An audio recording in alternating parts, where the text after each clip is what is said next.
diz assim Mateus capítulo 3. Naqueles dias, apareceu João Batista pregando no deserto da Judéia e dizia: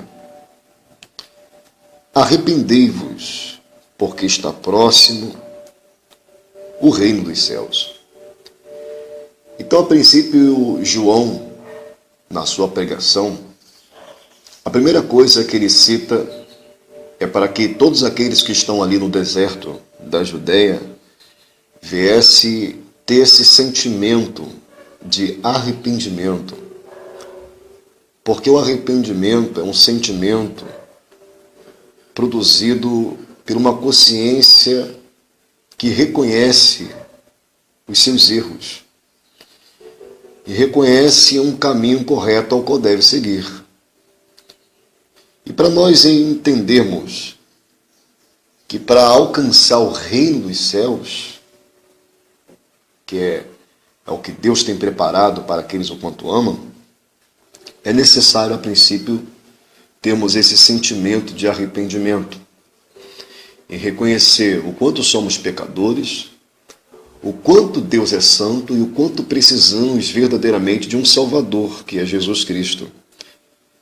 Então João, naquele ambiente religioso, onde os fariseus e os saduceus, nós vamos entender, anunciavam com tamanha hipocrisia as Escrituras, ele levou uma pregação sincera e dizia: olha, arrependei-vos. A princípio tem que haver um arrependimento, uma vontade de se consertar, uma vontade de desejar enxergar o reino de Deus.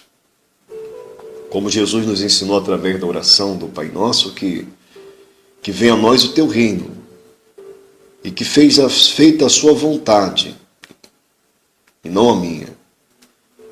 Então, para que o reino de Deus venha a nós, é necessário que nós venhamos ter essa consciência, que seja feita a vontade de Deus e não a nossa. Então ele diz: porque está próximo o reino dos céus. Porque este é o referido, versículo 3, por intermédio do profeta Isaías. Tudo que está acontecendo nesse ambiente agora, João está tentando explicar, não é por acaso. É uma profecia que está ali se cumprindo. É uma revelação que foi dada a Isaías no capítulo 40, versículo 3, do que iria acontecer. O Messias, o Filho de Deus, o Salvador da humanidade, estava por vir. É essa revelação que tem que chegar hoje ao nosso coração. Que toda a palavra de Deus há de se cumprir, por isso temos que levar ela com sinceridade e arrependei-vos. E ele diz: vós do que clama no deserto, que dizia a Escritura, preparai o caminho do Senhor, endireitai as suas veredas. E usava João veste pelos de camelo e um cinto de couro, e a sua alimentação era gafanhotos e mel silvestre. Um homem muito esquisito no deserto, totalmente diferente do que muitos esperavam. Muitos esperavam um homem como Elias, que fez muitos sinais, prodígios, e não. A palavra de Deus se cumpre sobre a vida de João. Ele dizia assim, e assim aconteceu, versículo 5. Então saíram a ter com ele Jerusalém, e toda a Judéia e toda a circunvizinhança do Jordão. E eram por eles batizados no rio Jordão, confessando os seus pecados. Vendo ele, porém, que muitos fariseus e saduceus vinham ao batismo, disse-lhes: raça de víboras, quem vos induziu a fugir da ira vindoura? Produzi, pois, frutos dignos de arrependimento. E não comeceis a dizer entre vós mesmos: temos por pai Abraão, usando a religião como desculpa. Porque eu vos afirmo que destas pedras desse deserto, Deus pode suscitar filhos de Abraão. Está posto o machado à raiz das árvores. Cristo. E toda árvore, pois, que não produz bom fruto é cortada e lançada ao fogo.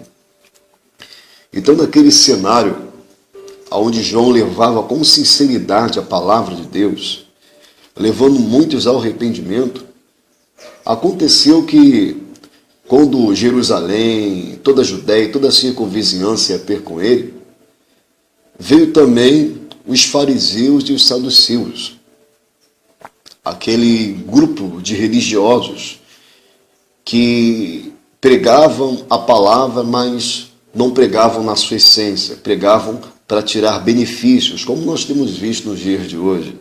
Não é tão diferente. Muitos, a piedade, o evangelho já se tornou fonte de lucros. E a raiz de todos os males é o dinheiro, e por isso muitos têm ido à ruína, perdendo a sua salvação por capricho, vaidade e carência, ao qual o coração tanto cobiça.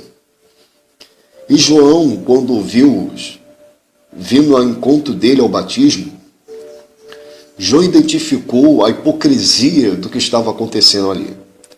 Talvez muitos que olhassem os fariseus e os saduceus iriam dizer: nossa, que glória!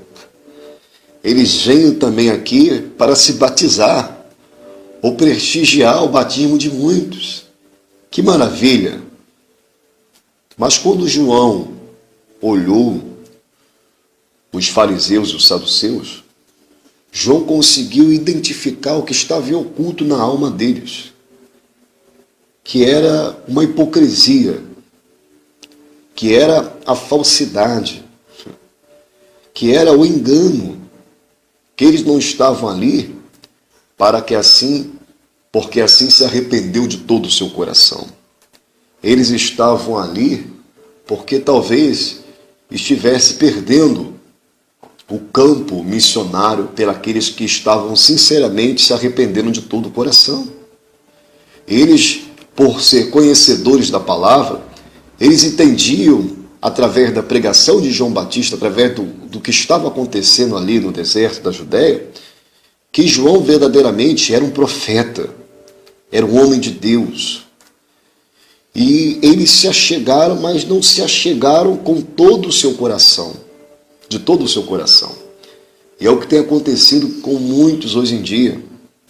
Muitos que têm ouvido uma palavra sincera e verdadeira acerca de Deus, têm rejeitado e têm ainda assim deixado o engano dominar o seu coração, e tem feito com que o evangelho na vida dele venha a ser uma fonte de lucros. E essa é a plena verdade nos dias de hoje.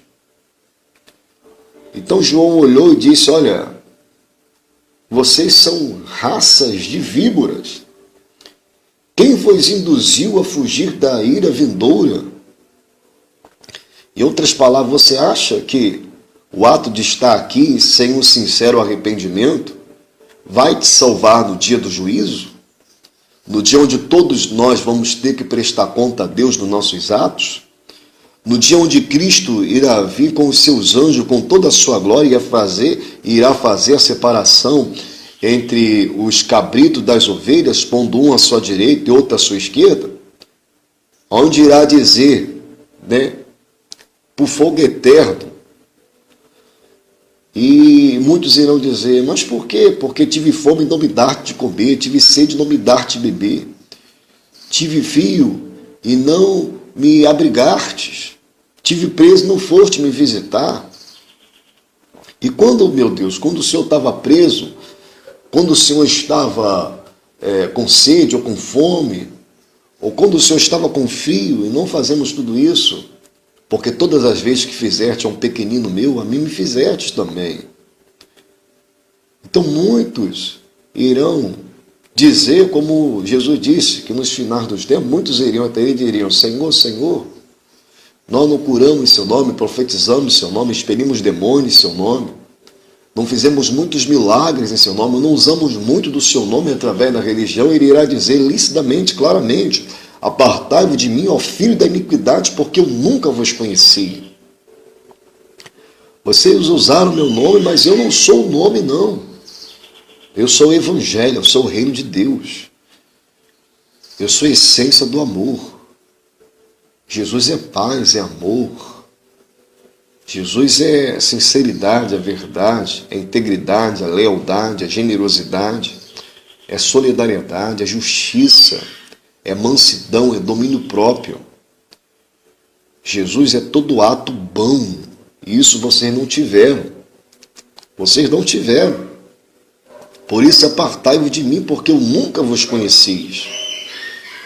Eu não sou nome, conjunto de letras, um substantivo próprio, não. Eu sou o verbo, a palavra de Deus, Deus que se fez carne e habitou entre nós. Então João identificou sobre eles e disse, olha, vocês são raça de víboras. Sobre vocês existe um veneno. O veneno da maldade, o veneno da hipocrisia, o veneno da manipulação. E você acha que pelo ato de estar aqui, isso irá fazer com que vocês venham fugir da ira vindoura? Do dia do juízo? Não. Não tem condições nenhuma. Ele diz, produzis, pois, frutos dignos de arrependimento. Em outras palavras, o que Deus quer é que vocês venham com verdade, com clareza, se arrepender. Usar o Evangelho para coisas boas, compreender a essência dele. E não vos comeceis a dizer entre vós mesmos, temos por pai Abraão, no versículo 9. Porque eu vos afirmo que destas pedras Deus pode suscitar filho de Abraão. Não quero usar o nome de Abraão, não quero usar o Evangelho, não quero usar a religião para tentar esconder o que está por trás desse coração imundo, pecaminoso que vocês carregam, não.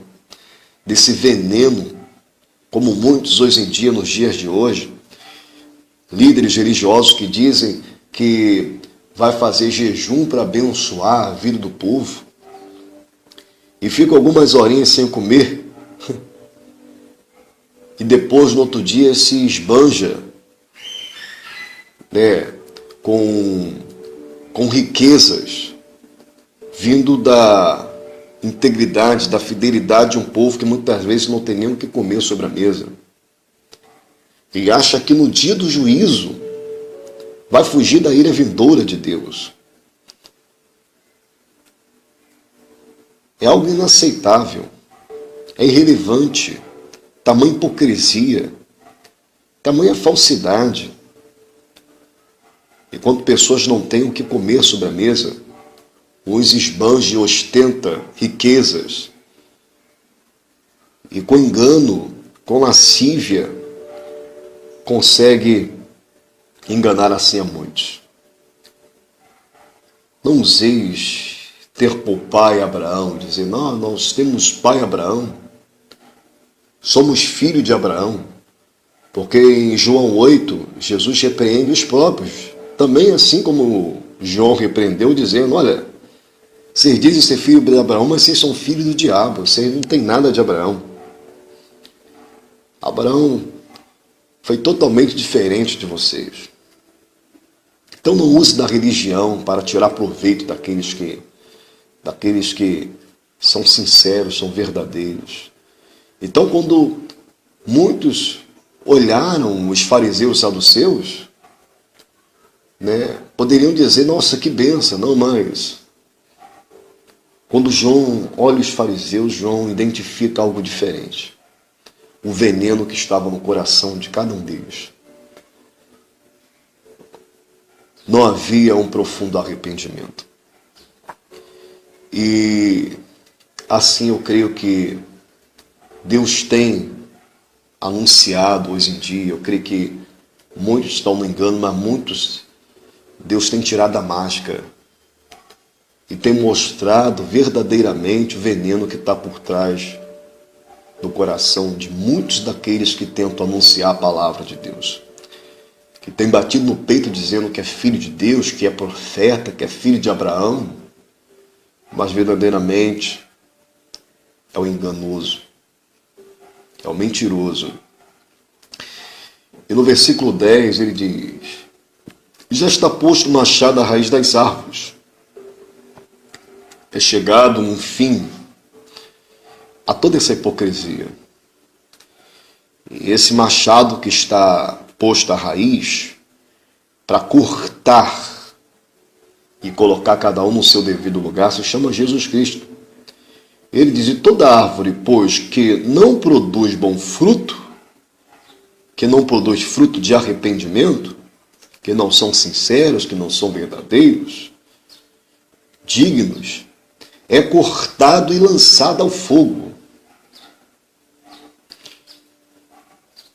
E esse fogo é o fogo eterno. Versículo 11: eu vos batizo com água para arrependimento, levando aqueles que são sinceros a alcançar o reino de Deus. Mas aquele que vem, disse João, depois de mim, esse é mais poderoso do que eu, cujas sandálias não sou digno de levar. Olha a sinceridade, uma pregação verdadeira, que eu gostaria que essa pregação ela viesse acontecer muito nos dias de hoje. Uma pregação cristocêntrica, onde o centro é Cristo. Porque o pregador, quando ele leva e anuncia Jesus Cristo, ele entrega toda a glória a quem tem toda a glória, que é Cristo, e se autodiminui. João diz: olha, eu estou realizando aqui tanto batismo, tantas pessoas vindo de Jerusalém, de toda a Judéia, de toda a circunvizinhança do Jordão, todos estão aqui no deserto, mas eu sou pequeno. Eu apenas batizo com água e levo o arrependimento, mas aquele que vem depois de mim, esse eu não sou digno nem de ti, não sou digno nem de levar as sandálias dos pés. A glória é dele. E as pregações que nós temos visto hoje em dia são daqueles que levam a palavra trazendo a glória para si. Se você é abençoado, não é pelo que Cristo fez, não. É pelo jejum que o fulano fez. É pela oração que fulano fez. É pela aguinha benzada no monte que fulano fez. É pelo pano que fulano deu. É pela profecia que fulano deu. As pregações de hoje em dia não têm sido cristocêntricas. É para glorificar o homem e diminuir Cristo. Cristo está apenas como um ajudador daquele que anuncia a palavra. E você vê quando a pregação é sincera, mostra com revelação, engrandecer a Cristo. E a pessoa se autodiminui, reconhecendo que não somos abençoados pelo que realizamos, mas pelo que Cristo fez. Ele diz: olha, esse eu não sou digno nem de tirar a sandália dos pés. Você vê, João Batista, ao qual o próprio Senhor Jesus disse que dos filhos de mulher não teve maior que João Batista. E esse se diminui ao ponto de dizer: não sou digno de levar a sandália dos seus pés. E diz mais: eu vos batizo, e ele vos batizará com o Espírito Santo e com fogo. E a sua pá ele tem na mão, e limpará completamente a sua eira, e recolherá o seu trigo no seu celeiro, no seu campo ali aonde ele está ceifando. Mas queimará a palha em fogo inextinguível. Então você vê que João Batista diz: ó, esse que vem depois de mim, Jesus Cristo, ele vos batizará com o Espírito Santo e também com fogo. Esse fogo não é o fogo que muitas vezes, pela falta de entendimento, me perdoe da palavra, muitos têm como o fogo, de pular, de isso, aquilo outro. Não, tem nada a ver. Não podemos fugir da Escritura. Temos que ler a Escritura com racionalidade e entender que esse fogo é o que ele diz mais acima, que já está posto o machado à raiz das árvores, pois quem não produz frutos de arrependimento é cortado e lançado ao fogo. Ele diz: olha, ele vos batizará com o Espírito Santo e com fogo. E esse fogo é o quê? É o fogo do juízo. O juízo é o fogo eterno. Ele vos batizará com o Espírito Santo, aqueles que verdadeiramente tiverem um sincero arrependimento, e batizará também com esse fogo, que é o fogo eterno. no dia do juízo. Ele diz no versículo 12, para nós termos a compreensão: a sua pá ele tem na mão, e limpará completamente a sua eira, e recolherá o seu trigo, os que praticarem as boas obras, do seu celeiro, mas queimará palha e joio em fogo inextinguível. O que é esse fogo inextinguível? Inextinguível quer dizer o quê? O fogo que não cessa, o fogo eterno. Então Jesus batizará, meu irmão. Ele tem a pá na sua mão, ele tem autoridade, né, para mexer na sua eira e tirar o trigo, os que se arrependem sinceramente, do joio, daqueles que se tornaram como uma víbora, daqueles que carregam o veneno do engano, a mentira, a falcatrua, daqueles que agem de má fé, daqueles que muitas das vezes já se tornaram, o veneno já cresceu e dominou tanto dentro dele, porque o veneno é assim, o veneno, quando a pessoa é picada, ele cresce até dominar todo o corpo e matar aquela pessoa. A pessoa que já está morta pelo veneno do engano, pelo veneno de Satanás, pelo veneno da mentira, como nós temos visto muito nos dias de hoje, pessoas pior que Hitler, porque Hitler matava um povo judeu que estava salvo, mas tem pessoas que matam a fé, matam a esperança, como disse Jesus aos fariseus, né? Não entrai no reino dos céus, nem permitir aqueles que querem entrar de entrar. Tem matado a esperança, a salvação de muitos, por não levar com sinceridade a palavra de Deus. Então não deixe com que o veneno de Satanás venha dominar o nosso coração. E quando nos achegarmos perante a Deus, não fazer como os fariseus e os saduceus, e não tomar o nome de Abraão, o nome de placa da igreja, o nome de Beltrano, fulano, ciclano, para tentar encobrir o pecado que há dentro de nós. Mas quando for nos apresentar perante a Deus, nos apresentar com sinceridade, nos apresentar com clareza, entender que o batismo que João estava proferindo e realizando ali no deserto não era um ato religioso, não. Era para pessoas que verdadeiramente desejavam se arrepender. Por isso eu oro a Deus e vou continuar orando a Deus, para que todos aqueles que desejam conhecer o Evangelho puro, verdadeiro, sem religiosidade, um conjunto de regras, uma formalidade, mas conhecer o Evangelho que flui de dentro para fora, não como prosélito, de fora para dentro, não, mas de dentro para fora, de pessoas que desejam ser regenerada por Deus, pessoas que desejam nascer de novo de Deus, pessoas que desejam ter um encontro com Deus, pessoas sinceras. É para essas pessoas que João Batista pregava, é para essas pessoas ao qual desejo anunciar a verdade do Evangelho, com clareza, sinceridade, simplicidade e com o toque fundamental que é o amor. Porque sem o amor, 1 Coríntios 13, Paulo disse que eu nada serei. Que Deus vos abençoe e que a graça de Deus vos acompanhe.